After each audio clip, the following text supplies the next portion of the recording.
English वाला। Dear students, जैसा कि आपको पता है कि कंटिन्यूअसली मैं आपके लिए सेट का वीडियो बनाकर ला रहा हूं, और इस बार जो वीडियो लाया हूं इसमें सेट 4 क्लास 11th इंग्लिश का है। उम्मीद है यदि आप पूरा सेट कंप्लीट करते हैं, पूरा मेरा वीडियो देखते हैं सेट वाला, तो आपको एग्ज़ाम में किसी तरह का परेशानी नहीं होगी। उम्मीद है you will watch this video till the end. और हाँ, अपने दोस्तों को भी इस वीडियो को शेयर कीजिए, और if you are new to this channel please subscribe this channel. First one is question number 7th। Note making is an important. Note making important होता है सब टाइटल के लिए, स्टडी वर्क के लिए, स्टडी स्किल के लिए, लार्ज अटेंशन के लिए। I think C the right answer, क्योंकि स्टडी स्किल के लिए नोट मेकिंग बहुत इम्पोर्टेंट है, क्योंकि नोट मेकिंग के माध्यम से आपका स्टडी से रिलेटेड स्किल साफ होता है, बोले तो तेज होता है। Formal letter should be, formal letter होना चाहिए। समव्हाट नॉट लेंदी, कुछ हद तक लेंदी नहीं होना चाहिए। Brief and to be the, brief and to the point, brief भी होना चाहिए और टू द पॉइंट होना चाहिए। This is the right answer. जो फॉर्मल लेटर होता है ब्रीफ और टू द पॉइंट होना चाहिए। Next, as per CBSE guideline the length of the formal replies letter should be not exceed. CBSE guideline के हिसाब से जो फॉर्मल लेटर होता है उसका लेंथ होना चाहिए या ज़्यादा नहीं होना चाहिए। कितना से ज़्यादा नहीं होना चाहिए? 100 वर्ड से ज़्यादा, 20 वर्ड से ज़्यादा, 50 वर्ड से ज़्यादा, 80 वर्ड से ज़्यादा। डियर स्टूडेंट्स, 50 वर्ड से ज़्यादा नहीं होना चाहिए, क्योंकि जो भी लेटर आता है 5 मार्क्स का आता है। ऐसे भी मार्क्स के हिसाब से वर्ड का लिमिटेशन होता है, इसीलिए 50 वर्ड से ज़्यादा लेटर नहीं होना चाहिए। Next one is personal letters are also considered as. Personal letter होता है उसे कंसिडर किया जाता है किसके जैसा? फॉर्मल रिप्लाई के जैसा, इनफॉर्मल लेटर्स के जैसा, फॉर्मल लेटर्स नोट मेकिंग के जैसा। आई थिंक पर्सनल लेटर जो होता है इनफॉर्मल लेटर के कैटेगरी में आएगा। Formal invitation are generally, formal invitation जो होता है, यदि आप किसी को फॉर्मली इनवाइट कर रहे हैं तो वह प्रिंटेड इन्विटेशन कार्ड पे होता है। Next one is the style और tone of the informal invitation is. Informal invitation जो होता है उसका स्टाइल, उसका टोन कैसा होना चाहिए? रिलैक्स्ड एंड इनफॉर्मल होना चाहिए। Next one is choose the grammatically correct sentence for the given jumbled word. Jumbled word से फाइंड करके कुछ आपको सेंटेंस ग्रामेटिकली करेक्ट करना है। Every is love and war in they say fair. इस sentence को आपको क्रम में सजाना है जिसे मीनिंग सही निकले। आंसर होगा they say everything is fair in love and war. Option number D, option number D is the perfect answer, क्योंकि next one is fill in the blanks from the given question 14 to 16। 14 से 16 तक का question है, उसमें blanks दिया हुआ है, उसको फिल करना है सही सही।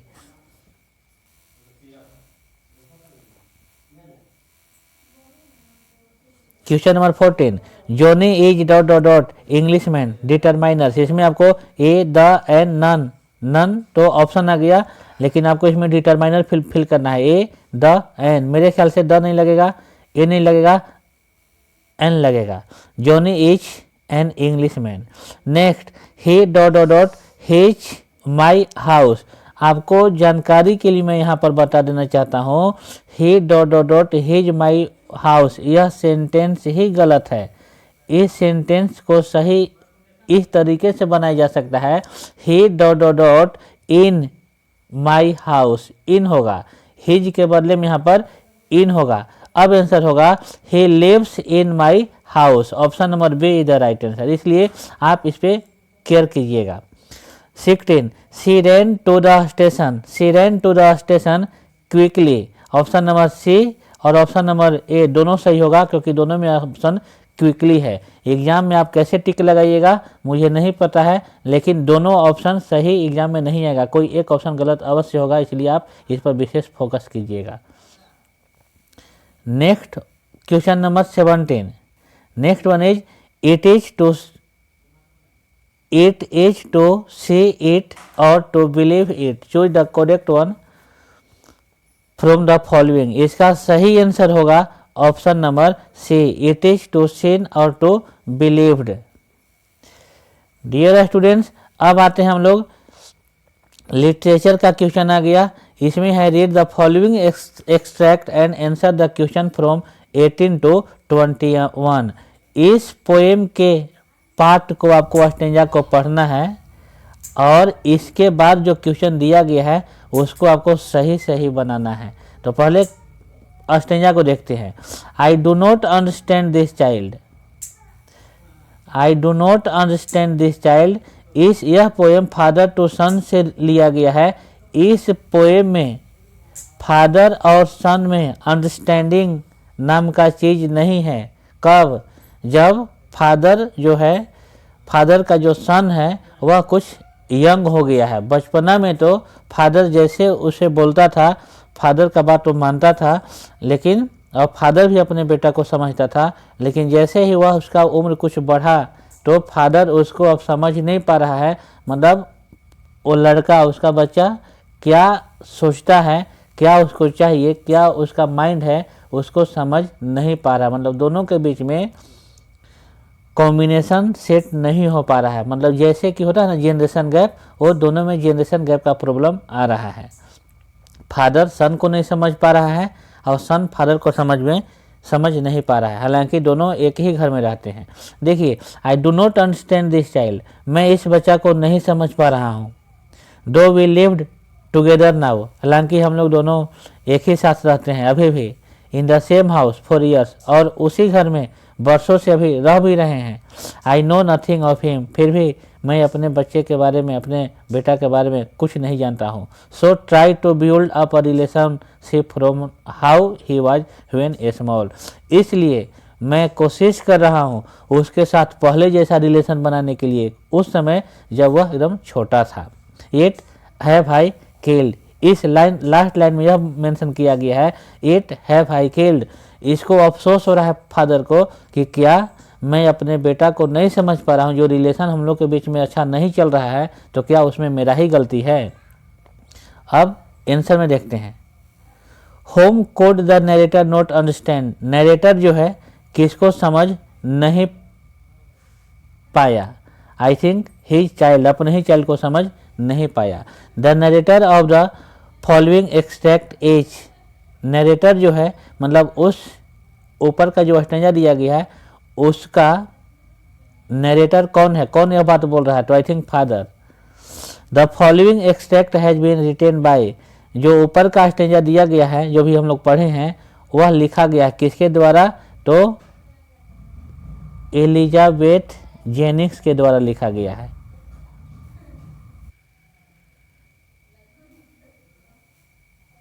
यहाँ पर एलिबेथ है, आप लोग करेक्ट कीजिएगा, इसके पोएट का नाम एलिजाबेथ है। Next one is the given extract has been taken from, ऊपर का जो स्टेंजा भी हम लोग पढ़े हैं वह स्टेंजा लाया गया है कौन से पोएम से, तो फादर टू सन पोएम से। The narrator realise that his childhood was gone, the narrator realise that his childhood was gone when. अब यह पोएम का क्वेश्चन है और पोएम का नाम है चाइल्डहुड। डियर स्टूडेंट्स, इस चाइल्डहुड पोएम में जो नरेटर है, बोले तो जो लेखक है, उसको एहसास होता है कि उसका बचपना गया है। कब?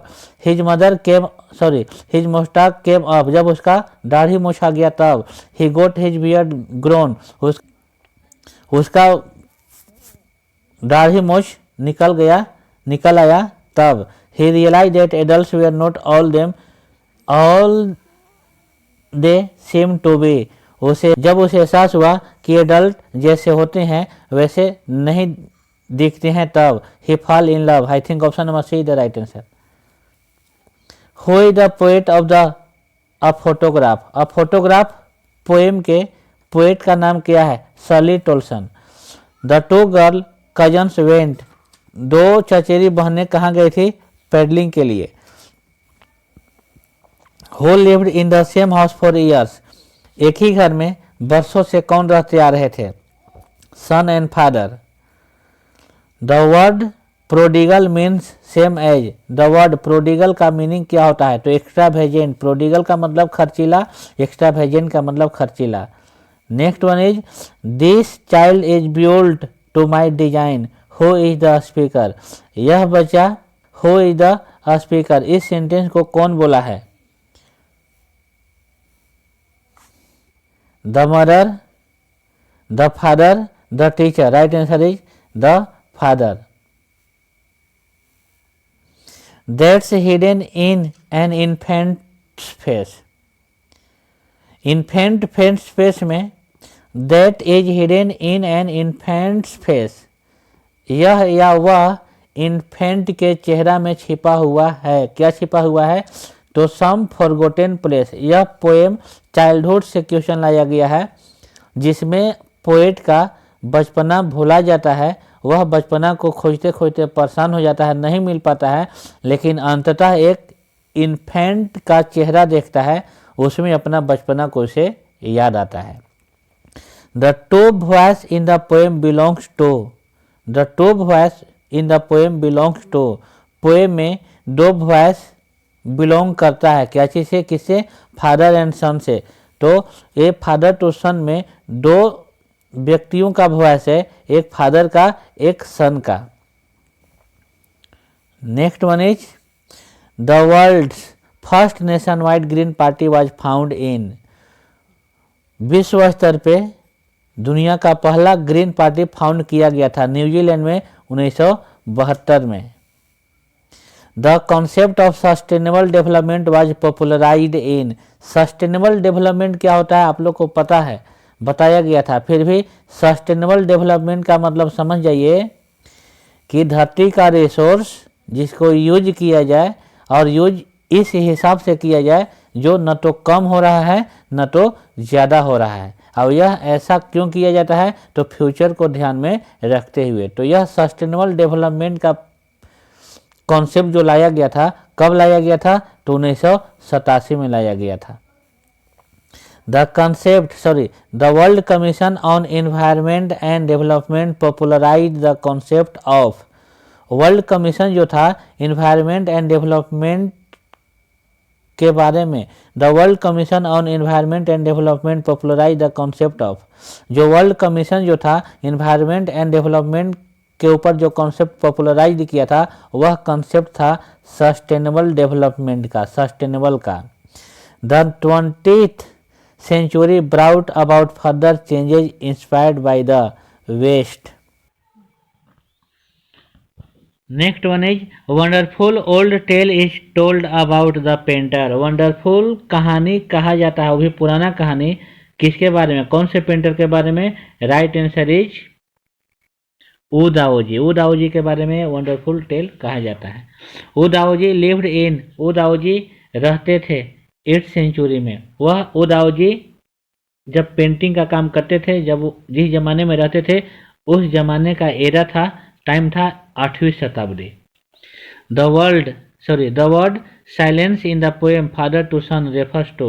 जो वर्ड है, जो साइलेंस वर्ड है फादर टू सन पोएम में, वह रेफर किया जाता है, मतलब साइलेंस का मीनिंग क्या है उसमें? Motionless. Next, Wu Daozi last painting was related to. Wu Daozi का पेंटिंग जो लास्ट पेंटिंग था वह रिलेटेड था नेचर से रिलेटेड था। यह अलग बात है कि वो इम्पेरर तंग के इम्पेरर जुआंग के लिए बनाए थे, लेकिन जो पेंटिंग बनाए थे उसमें नेचर का सीन दर्शाया गया था, the landscape of the soul, जिससे चैप्टर का नाम भी पड़ा है। Ratna came wearing a grand sari on. Ratna grand sari पहनकर आई थी। कब आई थी? तो यह हालांकि क्वेश्चन आप लोग को एग्जाम में नहीं आएगा, क्योंकि यह आपका सिलेबस से हटा दिया गया है, फिर भी आप इसका आंसर देख लीजिए, आप लोग को पढ़ाया गया है। फ्राइडे के दिन वह लड़की आई थी, वो ग्रैंड साड़ी में आई थी, क्योंकि हो सकता है उसका व्रत होगा, उस दिन फास्टिंग की होगी। The summer of the beautiful white horse is written by. यह कहानी summer of the beautiful white horse लिखा गया है किसके द्वारा? तो विलियम शेरियन के द्वारा। The story about two poor Armenian boys belong to, यह दो लड़कों का कहानी जो है, जो पुअर आर्मेनियन बॉयज का कहानी है, वह कहानी कौन से चैप्टर से लिया गया है? The earliest mother's day, birth, the summer of the beautiful white horse. तो option number D is the right answer, क्योंकि the summer of the beautiful white horse से उन दोनों का कहानी लाया गया है जिसमें दो पुअर आर्मेनियन बॉयज बिलोंग करते थे।